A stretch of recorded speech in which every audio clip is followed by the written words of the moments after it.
Hare Krishna everyone. Welcome devotees to the next class of Śrīmad-Bhāgavatam.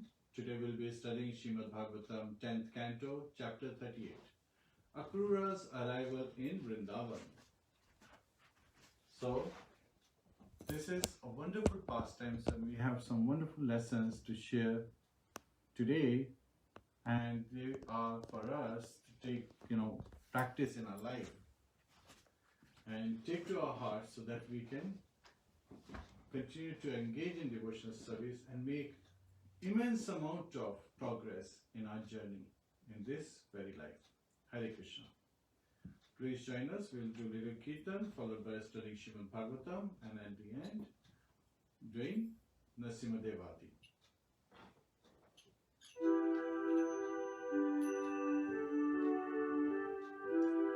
Jai Radha Madhava Kunja Vihari, Jai Radha Madhava Kunja Vihari, Gopi Jana Vallabha Girivardhari, Gopi Jana Vallabha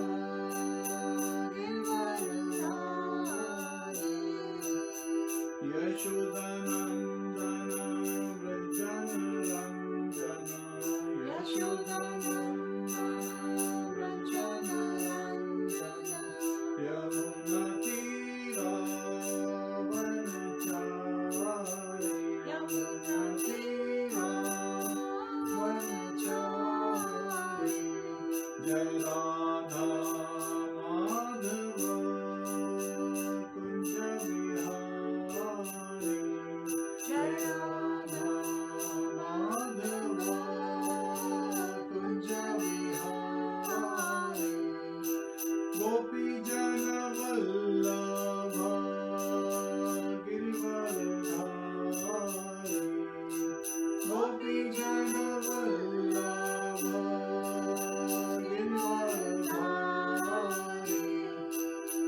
Yashodanandana Vrajana Ranjana, Yashodanandana Vrajana Ranjana, Yamunatira Vanachari, Yamunatira Vanachari, Jai Radha Madhava Kunja Vihari,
Rama Rama Hare Hare, Hare Krishna Hare Krishna, Krishna Krishna Hare Hare, Hare Rama Hare Rama, Rama Rama Hare Hare, Hare Krishna Hare Krishna, Krishna Krishna Hare Hare, Hare Rama Hare Rama, Rama Rama Hare Hare, Hare Krishna Hare Krishna, Krishna Krishna Hare Hare, Hare Rama Hare Rama, Rama Rama Hare Hare, Hare Krishna Hare Krishna, Krishna Krishna Hare Hare, Hare Rama Hare Rama, Rama Rama Hare Hare, Hare Krishna Hare Krishna, Krishna Krishna Hare Hare, Hare Rama Hare Rama, Rama Rama Hare Hare, Hare Krishna Hare Krishna, Krishna Krishna Hare Hare, Hare Rama Hare Rama, Rama Rama Hare Hare, Hare Krishna Hare Krishna, Krishna Krishna Hare Hare, Hare Rama Hare Rama, Rama Rama Hare Hare, Hare Krishna Hare Krishna, Krishna Krishna Hare Hare, Hare Rama Hare Rama, Rama Rama Hare Hare, Hare Krishna Hare Krishna, Krishna Krishna Hare Hare, Hare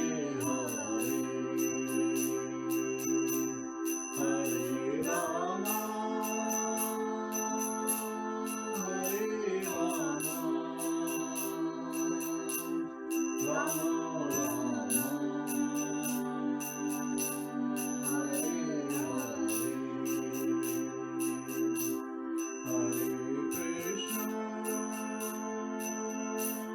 Hare Krishna,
Mantra Śrīmad-Bhāgavatam ki jai, Śrīla Prabhupada ki jai, Anant Koti Vaishnava Vrinda ki jai. All glories to somebody devotees, all glories to somebody devotees, all glories to somebody devotees, all glories to Shri Shri Guru and Gauranga, all glories to Śrīla Prabhupada. Hare Krishna. Om Namo Bhagavate Vasudevaya. Om Namo Bhagavate Vasudevaya. Om Namo Bhagavate Vasudevaya. Om Namo Bhagavate Vasudevaya. Om Namo Bhagavate Vasudevaya. Om Namo Bhagavate Vasudevaya. Narayanam Namaskritya Narayanam Namaskritya Naram Chaiva Narottamam Naram Chaiva Narottamam Devim Saraswati Vyasam Devim Saraswati Vyasam Tato Jayam Udiryet Tato Jayamudiriye Shravtam Swakatha Krishna Shautam Sakatha Krishna Punya Shavana Kirtanaha Shravana Kirtana Hridayantasto Bhadrani Yantastu Bhadrani Vidunoti Suhasatam Vidunoti Suhatsatam Nashtaprayeshu Abhadreshu Nashtaprayeshu Abhadreshu Nityam Bhagavata Sevaya Nityam Bhagavata Sevaya Bhagavate Uttam Shloke Bhagavate Uttam Shloke Bhaktir Bhakti Nashtaki. Bhaktir Bhakti Nashtaki. Hare Krishna, welcome devotees to the Śrīmad-Bhāgavatam class where we'll be studying Śrīmad-Bhāgavatam 10th canto chapter 38. Akrūra's arrival in Vṛndāvana. Hare Krishna, do you want to share something? No. Okay. Thank you. So again, Shukdev Goswami has just narrated and described how to Parishad Maharaj and in the assembly of great sages as how Lord Krishna in the early morning hours he has killed Keshadevan, and then afterwards he was visited by Narad Muni where he shared as how Devashi Narad, Sage Narad is glorifying Lord Krishna and describing the coming attractions, right, that are coming with Lord's Mathura, Leela, and then Dwarka Leela and so forth. And then in the afternoon, Lord kills Vyomasur, son of Mayadanav. And in this particular case, just the previous day, Kans had called Akrūra so that he can send Akrūra, who happens to be uncle of Krishna. So he's using that relationship. Yet at the same time, he is a great diplomat, so he is using his diplomacy, thinking as how he can take advantage and pursue Akrūra to go there, somehow make him agree to bring Krishna and Balaram to Mathura. So this is where Akrūra goes back home, and as instructed by Kans, he starts his journey the next day. So let's cover the very first verse, Śrīmad-Bhāgavatam, 10th canto, chapter 38, verse 1. Shri Shuka Uvacha Shri Shukovacha Akrūropi cha tam ratrim Akrūropi cha tam ratrim Madhupurya Mahamati Madhupurya Mahamati Ushitva ratam asthaya Ushitva ratham asthaya Prayayo Nanda Gokulam. Prayayau Nanda Gokulam. Please repeat. Shri Shukovacha Shri Shuka Uvacha Akrūro api cha tam ratrim Akrūropi cha tam ratrim Madhupuryam Mahamati Madhupurya Mahamati Ushitva rathmasthaya Ushitva ratam asthaya Prayayau Nanda Gokulam. Prayayo Nanda Gokulam. Shri Shuka Uvacha. Shri Shukovacha. Shukdev Goswami said, Shukdev Goswami said, Akrūra, Akrūra, Akrūr, Akrūr, Apicha, Apicha, and and Tam.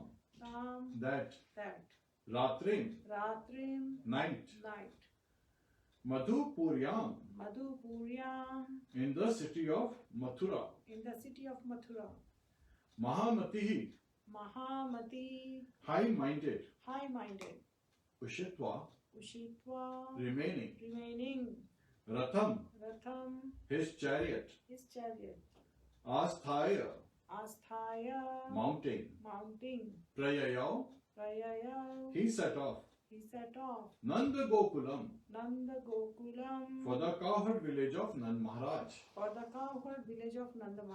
Translation: Śrīmad Goswami said, after passing the night in the city of Mathura, the high-minded Akrūra mounted his chariot and set off for the cowherd village of Nand Maharaj. Translation prepared by the disciples of His Divine Grace S.B. Bhaktivedanta Swami Srila Prabhupada.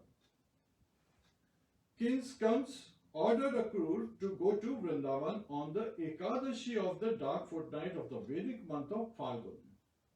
After spending the night in Mathura, Akrūra left early the next day. That morning, Narad offered his prayers to Krishna in Vṛndāvana, and in the afternoon the demon Vyoma was killed there.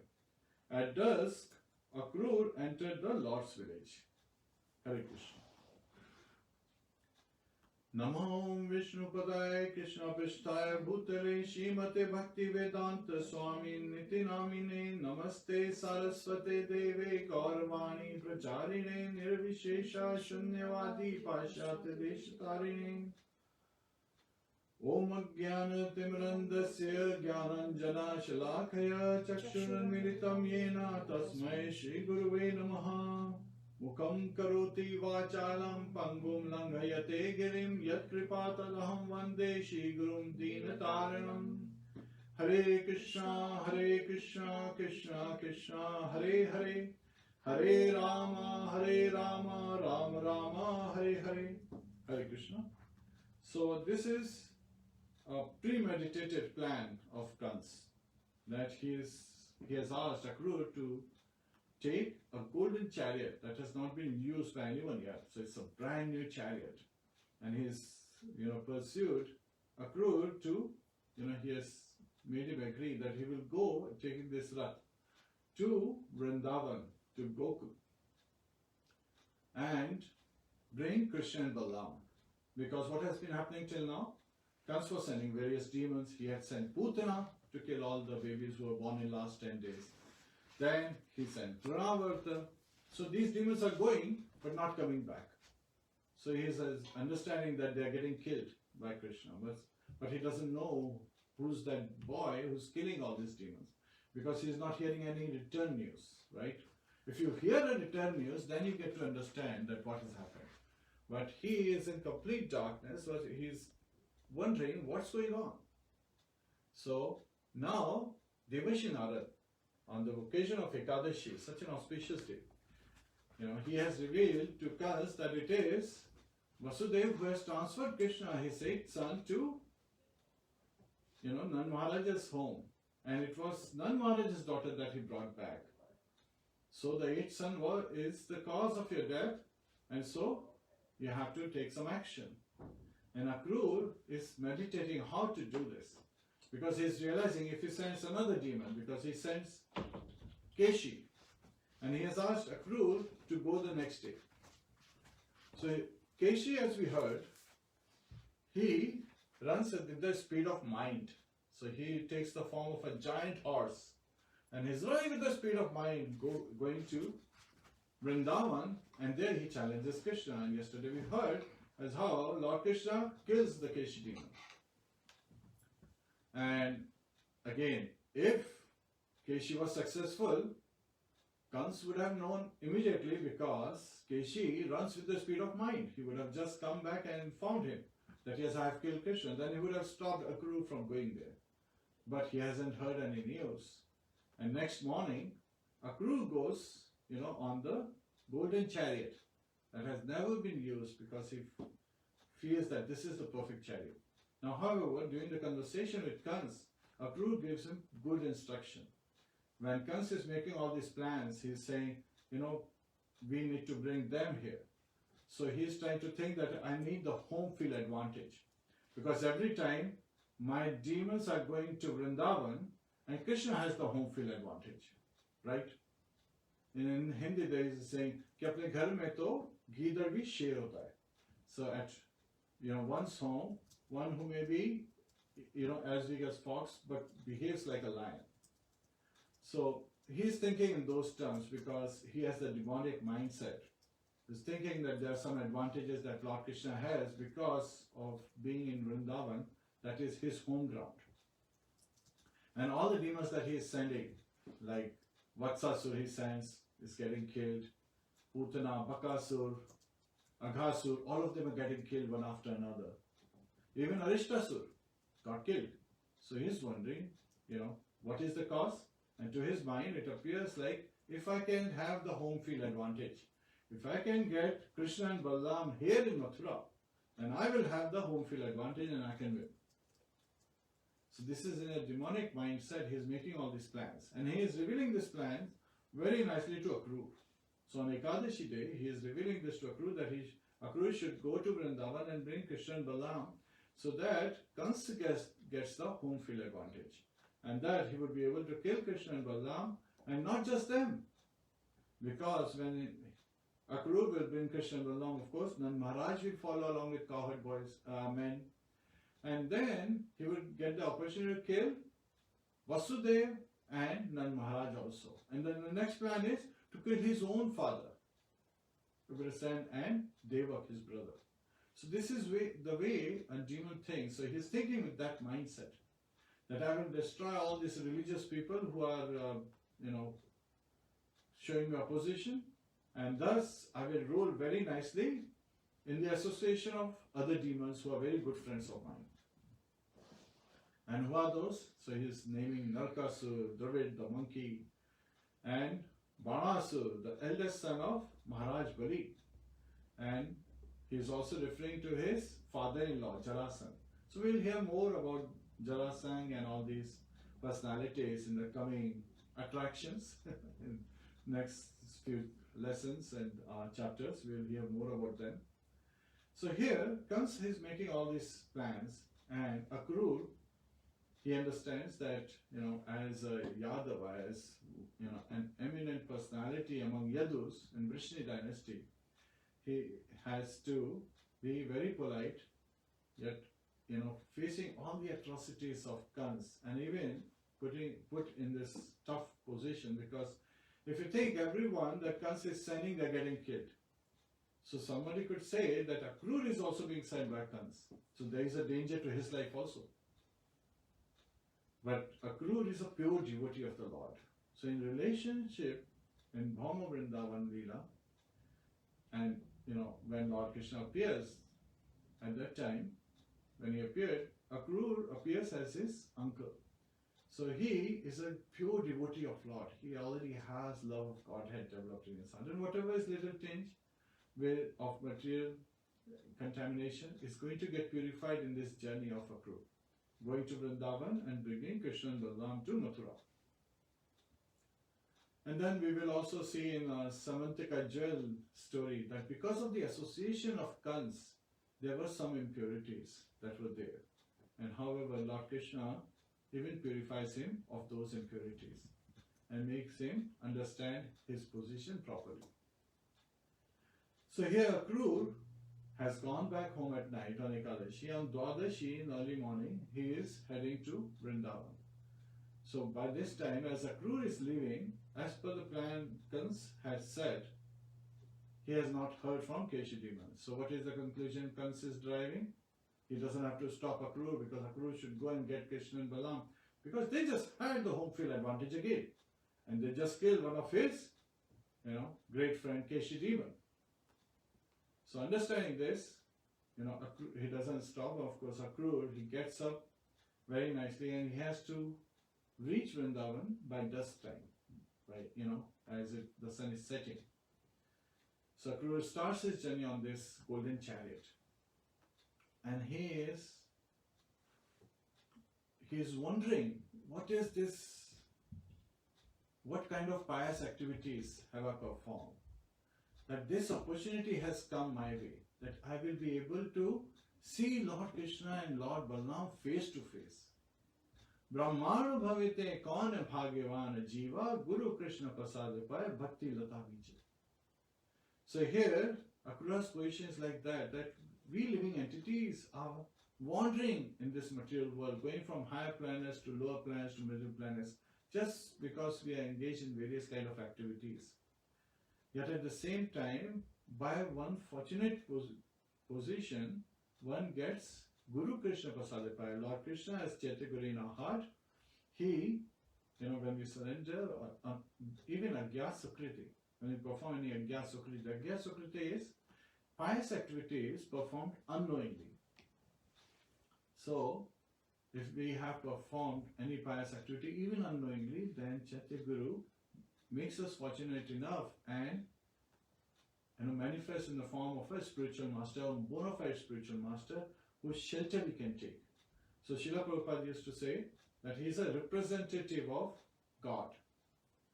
And he made it very clear that a representative of God, a servant of God, is not a small thing. Many times the newspaper, journalists, they would come and crowd him, and TV folks, press and so forth. They would crowd him and they would ask him questions in a challenging mode. They say, "Oh, you are going in a Rolls Royce?" And Srila Prabhupada would very nicely say, "Yeah, for me, they should bring a golden Rolls Royce, made out of gold. Just like Akrūra is taking, this golden chariot." And Srila Prabhupada would say, because I'm a servant of God, I'm a representative of God, and a representative of God is not a small thing. So a servant of God should be treated the way God is, and especially a spiritual master is a representative of Lord Krishna. So he should be treated the way we treat Lord Krishna when he comes in front of us face to face. So Akrūra is taking this golden chariot to take Lord Krishna and to see Lord Krishna and Lord Balaram and bring them to Mathura. So even though he has been appointed, he has been summoned to perform this act by Kans, yet at the same time in his heart he is a pure devotee, and he is, wondering the fortunate state he has, and yet at the same time understands that Lord Krishna is the Supreme Personality of Godhead.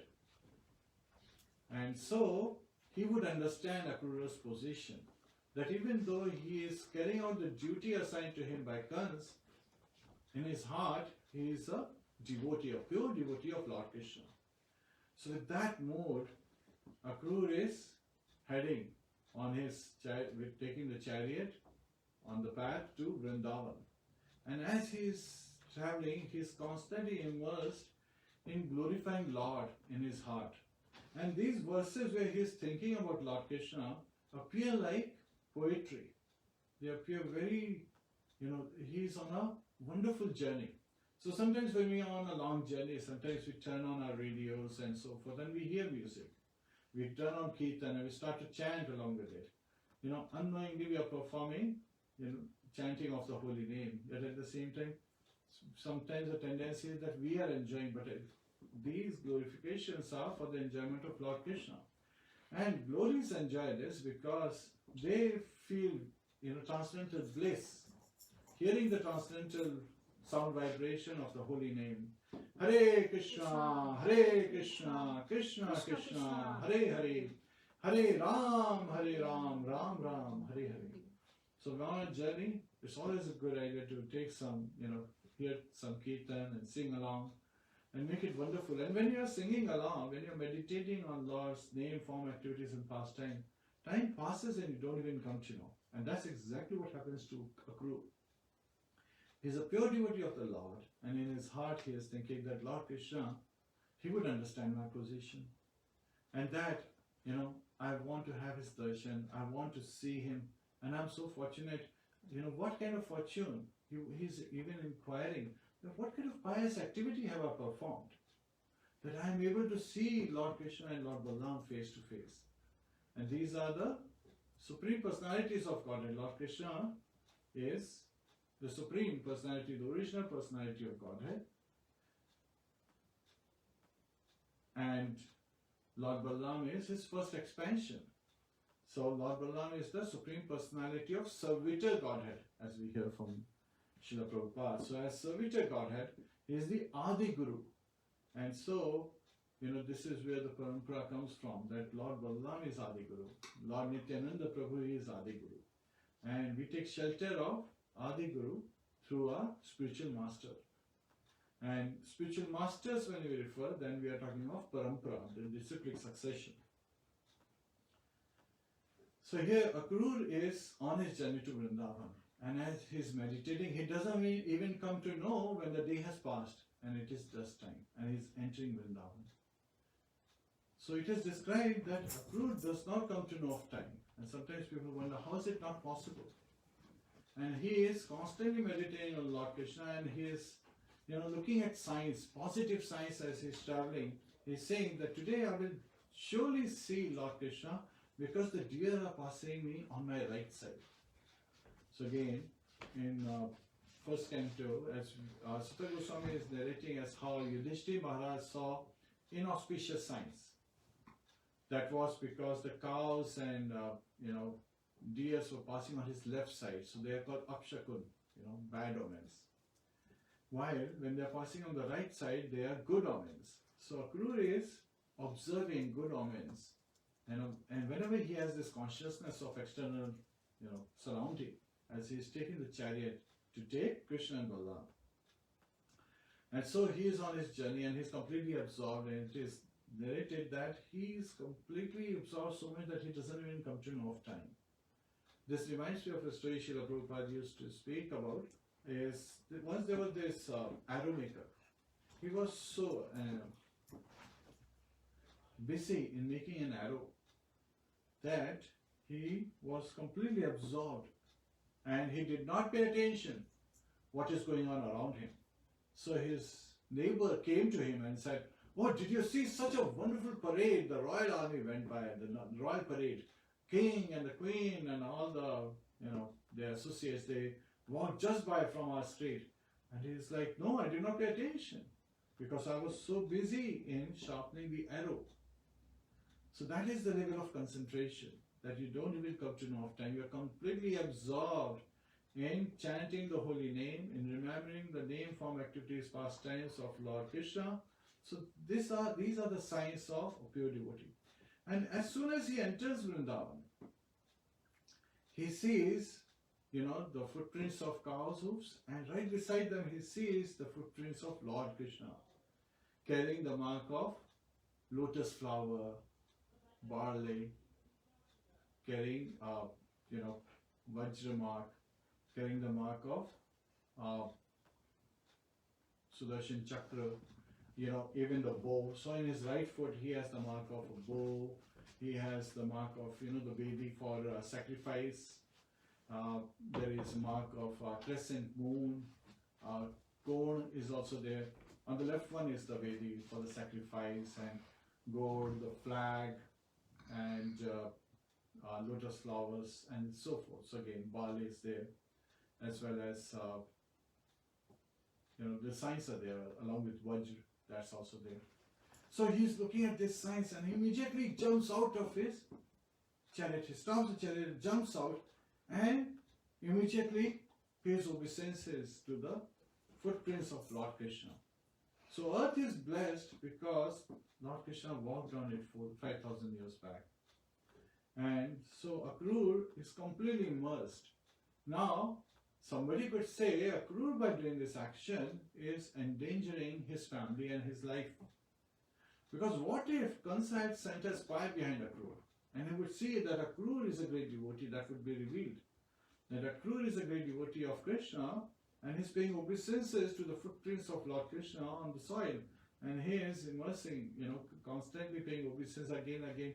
And all signs of ecstatic jubilation, they are appearing in his body. What are some of the signs? The standing of hair, on their ends, goosebumps. He's getting goosebumps. He is crying incessantly. His body parts are shivering now and then. His voice, he's faltering in his voice. He cannot even speak what he is speaking as he's paying obeisances. He's calling out Krishna, Krishna, and he is, constantly crying, and he's completely immersed. He's showing those signs, the ecstatic signs when one gets, when they are, feeling the transcendental ecstasy, the transcendental bliss, when remembering Lord Krishna.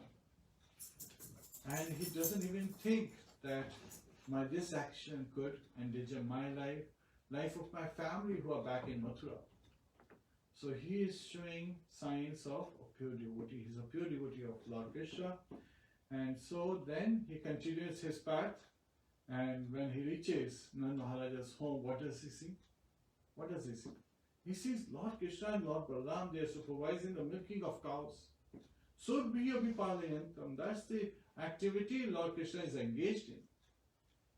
So as they are supervising the milking of cows, Akrūra is constantly absorbing the beautiful forms through his eyes into his heart. He is looking at Lord Krishna and Lord Balaram. They are both in the prime of their youth. About 9 years was the age of Lord Krishna at that time. And they are very beautiful. They have lotus-like eyes. Their arms are perfectly shaped. They walk very elegantly like, royal elephants. They have a very, charming smile on their face. And Lord Krishna has a dark bluish complexion like that of a rainy cloud. And Lord Balaram has a fair complexion, whitish complexion. Lord Krishna is dressed very nicely in yellow garments, and Lord Balaram is dressed in blue garments. So now sometimes people ask, why is Lord Krishna always wearing yellow garments? Why is it always given that Lord Krishna is wearing yellow garments? Do you know why he is wearing yellow garments? Tapte kanchana gaurangi radhe Vṛndāvaneshwari. Sorry, go ahead. Yeah, that's the reason. Yeah. So Radharani's complexion is like molten gold, very dear to Lord Krishna. So Lord Krishna, to remember Radharani, he wears, golden complexion, dhotis and, clothes on himself. So that's why he's wearing. Now, the next question is, why is Lord Balaram wearing blue garments? Do you know why Lord Balaram is wearing blue garments? Due to Lord Krishna's color. Yes, he has, bluish color. So Lord Balaram, Lord Nityananda Prabhu, they are wearing blue garments because they are the supreme servitor Godhead. So who are they serving? Their master is Lord Krishna. They are Vishnu Tattvas. They are not different from Lord Krishna. Yet at the same time, one is God, one is taking the position of a servant, the top servant of God. So Lord Balaram wants to serve Lord Krishna. He has that desire. So to remember Lord Krishna again and again, he wears blue garments. So now he sees these two personalities. And when he sees them, he immediately gets down from his chariot and pays prostrated obeisances in front of Lord Krishna and Lord Balaram. Now somebody could say, wait a minute, didn't he just say that he is uncle? So Akrūra, yes, is uncle of Lord Krishna and Lord Balaram. That is the relationship of the body, this material body. However, Jivera Swarupaya Krishna Nityadas, at the absolute level, a living entity is an eternal servant of Lord Shri Krishna. So he is, situated in his eternal position, in his constitutional position. And realizing that, he immediately pays dandvats.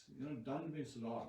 And just like a rod falls down, that's how he is paying obeisances, laying completely prostrated, straight in line, paying obeisances to Lord Krishna and Lord Balaram. And at that time, Lord Krishna and Lord Balaram, they come very nicely. Ye yatham mam prapadyante tam stathav bhajamyaham. As one surrenders unto me, I reciprocate accordingly, Lord Krishna says in Bhagavad Gita.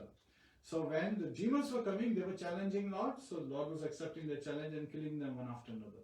Now this time, this personality, Akrūra, has been sent by Kans, but he is paying prostrated obeisances, dandvat. He is, paying obeisances to Lord Krishna, and he is showing those ecstatic symptoms, showing that he has love of Godhead.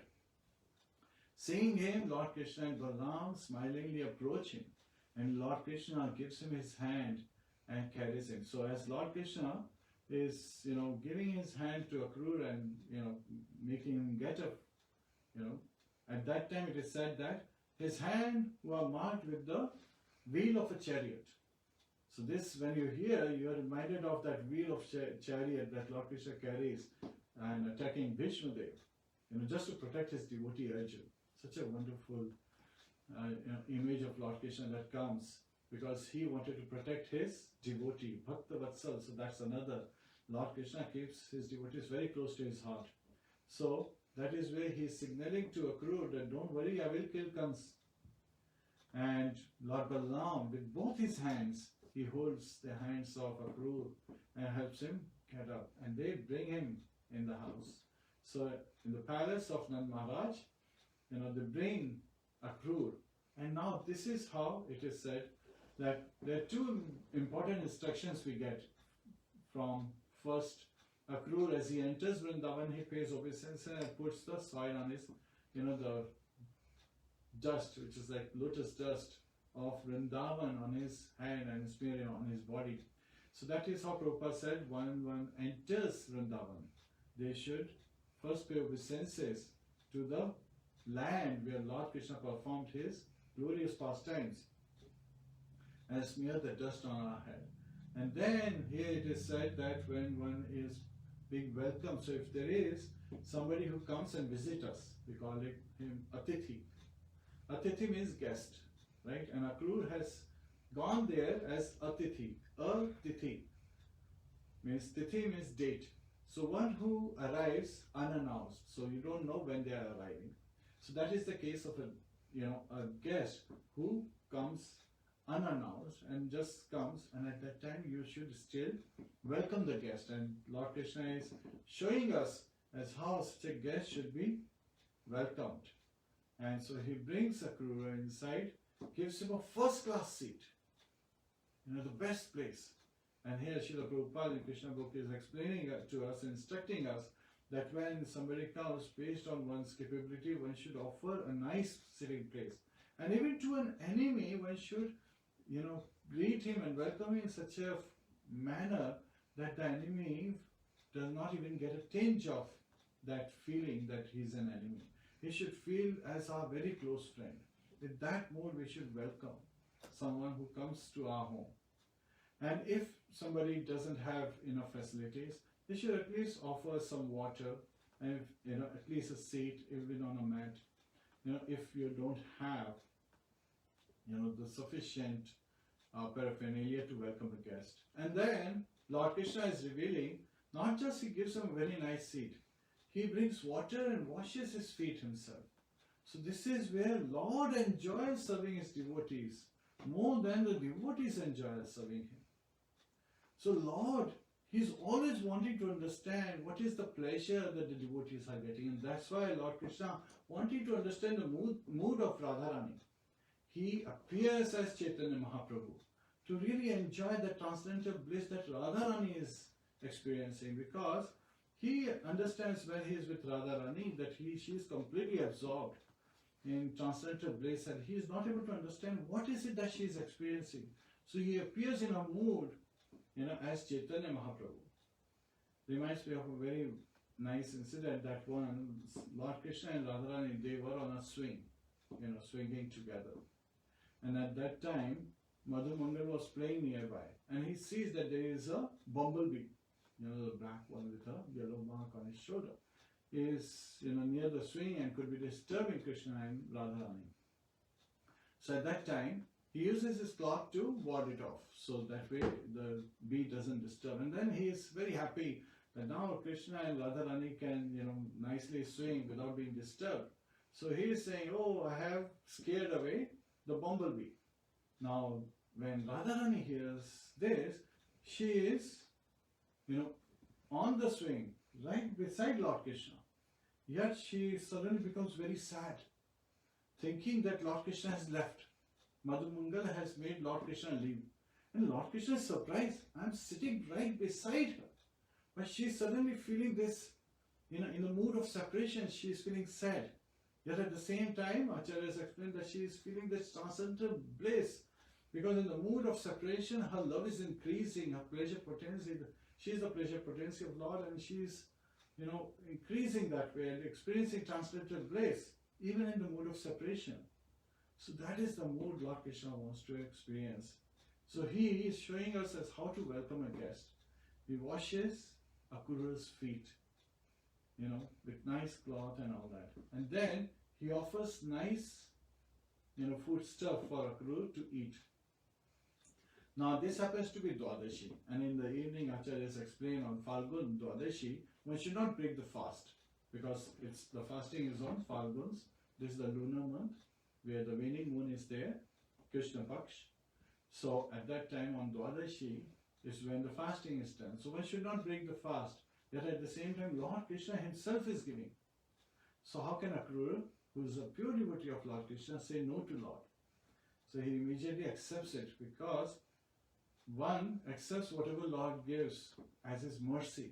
So this is mercy coming our way, and Lord Krishna sends mercy in different forms. Sometimes because of our improper understanding, we may think that this is not good for me, because it's associated with our senses. So we should not think that way. Whatever happens in our life happens because of Lord Krishna's blessings. He is our best friend, so there is nothing bad that can happen to us in this life. Everything is happening because of his mercy, because he has our best interest in his heart. So sometimes bad things happen to good people, they say. And in reality, there are good things happening. What's happening is that there were reactions of previous past karmas, which were impayas or sinful karmas. So the reactions are bad. Our hand should have been cut off, but instead of that, we just got a scratch. So that is where Lord Krishna just gives us a scratch instead of cutting off the whole hand. So we should understand it. We should let that reaction cycle finish properly. We should not get attached to something because we're feeling that we want it. So this is the mood of mind. What's the nature of mind? Nature of mind is to accept and reject. And when driven by false ego, and intelligence is protecting the false ego, then mind always thinks in association with the body. But we have to give up the association of body and think at our constitutional position. Sarvopadhi vinirmuktam tatparatvena nirvalam rishikena rishikesha sevanam bhakti ruchyate. So we have to give up all kind of these upadhis that we have because of the body. These positions are because of body. I am black, I am white, I am American, I am Indian, I am French, and so forth. I am a CEO, I am a CIO, I am a manager. All these are just upadhis with respect to the body. But these are going to be temporary. Once we get a new body, all these upadhis are going away. However, there is one position that we'll never give up, which is, we are eternal servant of Lord Krishna. Jivera Surupaya Krishna Nityadas. So understanding this, now we can use that analogy in this particular case of the travel of Akrūra to Vṛndāvana. You can understand that we have association with materialistic people, and even our senses are materially driven at times, looking for sense gratification, driving our mind in their side.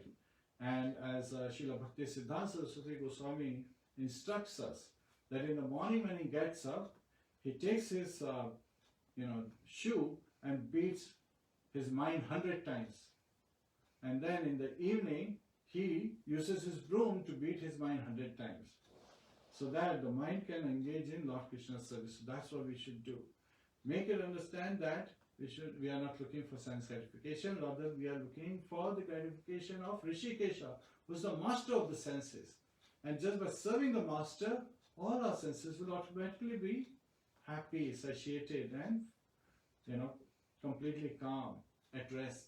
So that's how we should be looking at. Now here, Akrūra, he has association of Kans. Similarly, we have sometimes materialistic association.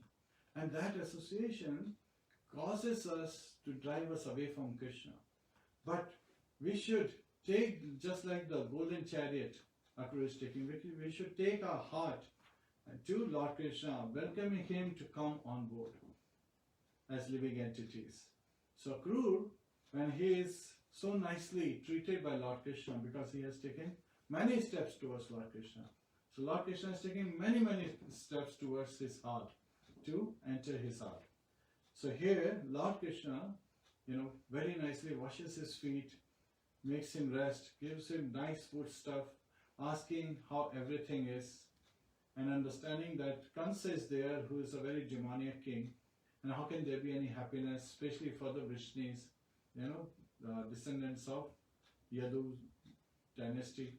So he's asking and getting very nice responses, exactly as Lord Krishna is expecting, that Akrūra is facing all this injustice and being tormented under the ruling of Kans, yet at the same time he is somehow carrying on because he's looking forward to see Krishna, and now he's able to see Lord Krishna and Lord Balaram. So he is showing all those ecstatic symptoms again, and he's feeling very nice. And after the meal is over, Lord Balaram brings him betel nut and fragrant spices to give him another level of transcendental bliss. And so Akrūra, he accepts that, and he is feeling very nice in the association of Lord Krishna and Lord Balaram. They are the supreme personalities of Godhead, the original personalities of Godhead, so he is in complete bliss. All his desires are fulfilled. He is feeling that his life has become successful. Just as he was meditating on Lord Krishna, that today my life will become successful. I will be able to see Lord Krishna and Lord Balaram face to face. So he's feeling it, he's experiencing it. And at that time, Nand Maharaj comes in.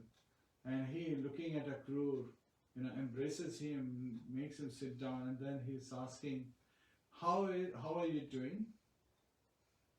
How well are you doing? And he's expressing that, yes, it is very difficult to understand how can the subjects in Mathura, subjects of King Kansa, who is a demoniac king, how can they be happy? Because this king comes, he killed the sons of his own sister, Devaki. So one, just for their sense gratification, just to maintain themselves, can kill their own relatives. How are they going to take care of the subjects? They will be exploiting the subjects. So he's expressing his sympathy. He's being very empathetic towards Akrūra, that Akrūra has been living in such difficult situations. But yet at the same time, Nand Maharaj is very happy to see this relative of his, a peer, associate of his. And he is speaking to him very sweetly.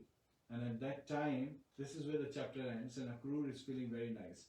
So he goes to rest, and this is where we'll pick up in the next chapter, as how Akrūra is planning to, and he expresses that he has come to take Lord Krishna and Lord Balaram to participate in the Dhanur sacrifice, Dhanur Yajna, the sacrifice of a bow, as well as to watch this wrestling match with the wrestlers, in Mathura. So he is, and then Krishna Balaram, of course, Lord Krishna comes to Akrūra and then he asks him what the plan is, and Akrūra very nicely reveals the complete plan of Kans. And Krishna understands that Kans is thinking that he will have home field advantage. That's what he's looking for. But where there is Lord Krishna, of course, whatever he desires, that will happen. Man proposes, God disposes. So we learn from this chapter as how one should approach Lord Krishna, opening our heart and let Lord come into our heart and bless us. And yet at the same time, constantly remembering Lord Krishna so that we don't even come to know how the time is passing. Understanding that he is our best friend. Suridam Sarva Bhutana. So whoever understands that Lord Krishna is the supreme proprietor of all the universes, material and spiritual universes, he is the beneficiary of all the sacrifices, and he is our very best friend, attains peace. And Lord Krishna asks Arjuna, how can someone be happy if they are not peaceful? So first we have to be peaceful. And then we have the next instruction from Srila Prabhupada, chant and be happy. So now to become happy, all we have to do is raise arms and chant. Hare Krishna, Krishna Krishna, Hare Hare, Hare Ram, Ram Ram, Hare Hare. Hare Krishna. So this is where the chapter ends. Kantra Śrīmad-Bhāgavatam ki jai, Srila Prabhupada ki jai, Anant Kori Vaishnav-vrinda ki jai, Nitai Gaur Premanande, Hari Hari Bol.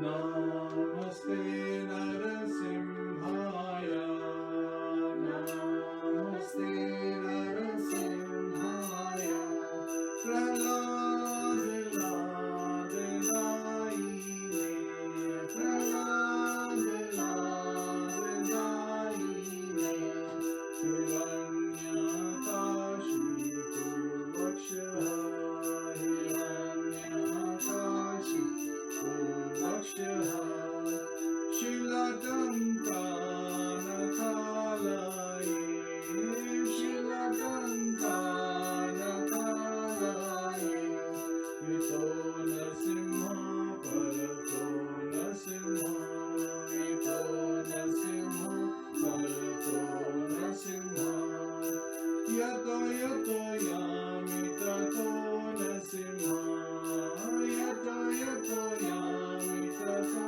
Nasimha, Vahe Nasimha Hridaye Nasimha, Vahe Nasimha Hridaye Nasimha, Narasimhamadim Sharanam Prapade, Narasimhamadim Sharanam Prapade, Sabhutale Kamalavare, Natham Adbhuta Shingham, Lalita Hiranyakashipu, Tanubhringam, Keshavadita Narhari Rupa, Jai Jagadish Hare, Jaya Jagadish Hare, Jaya Jagadish Hare, Prabhakar Kamalavare, Natham Adbhuta Shingham, Lalita Hiranyakashipu, Tanubhringam, Keshavadita Narhari Rupa, Jai Jagadish Hare, Jaya Jagadish Hare, Jaya Jagadish Hare, Jaya Narasimha Dev, Jaya Narasimha Dev, Jaya Narasimha Dev, Jaya Narasimha Dev, Jaya Narasimha Dev, Jaya Narasimha Dev, Jaya Narasimha Dev, Jaya Narasimha Dev, Jaya Prahlad Maharaj, Jaya Prahlad Maharaj, Jaya Prahlad Maharaj, Jaya Prahlad Maharaj, Jaya Prahlad Maharaj, Jaya Prahlad Maharaj, Jaya Prahlad Maharaj, Jaya Prahlad Maharaj, Jaya Jaya Prabhupada, Prabhupada, Prabhupada, Jaya Jaya Prabhupada, Jaya Jaya Prabhupada, Prabhupada, Prabhupada, Jaya Jaya Prabhupada, Jaya Jaya Gurudev, Gurudev, Gurudev, Jaya Jaya Gurudev, Jaya Jaya Gurudev, Gurudev, Gurudev, Jaya Jaya Gurudev, Nitya Gaur Hari Bol, Hari Bol, Hari Bol, Nitya Gaur Hari Bol, Nitya Gaur Hari Bol, Hari Bol, Hari Bol, Nitya Gaur Hari Bol, Nitya Gaur Premanande, Hari Hari Bol. All glories to assembled devotees, all glories to assembled devotees, all glories to assembled devotees, all glories to Shri Guru and Gauranga, all glories to Srila Prabhupada. Hare Krishna.